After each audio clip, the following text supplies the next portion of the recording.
નમસ્કાર મિત્રો, હું ડૉક્ટર પ્રતીક શાહ, પડદાનો સ્પેશિયાલિસ્ટ એટલે કે રેટિના સ્પેશિયાલિસ્ટ, કિરણ હોસ્પિટલ. ડાયાબિટીક રેટિનોપેથી એટલે કે શુગરને કારણે પડદા પર આવતો ડેમેજ, એની સારવાર શું એકવાર ઇન્જેક્શન લેવાથી એકવાર લેઝર કરવાથી પૂરી થઈ જાય? એની સારવાર આગળ કેટલી લાંબી ચાલે ને શું કરવું જોઈએ, આજે આપણે એના વિશે ચર્ચા કરીએ.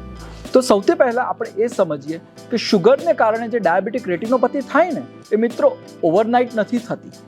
ઓછામાં ઓછા તમારા 5 વર્ષને ઘણા કેસીસમાં 30 વર્ષના અનકન્ટ્રોલ્ડ શુગર, જે વારે વારે તમારું શુગર ઉપર નીચે થયા કરે, એ તમામથી થનારો ડેમેજ ઓવરઓલ આપણે ડાયાબિટીક રેટિનોપેથીમાં જોતા હોઈએ છીએ.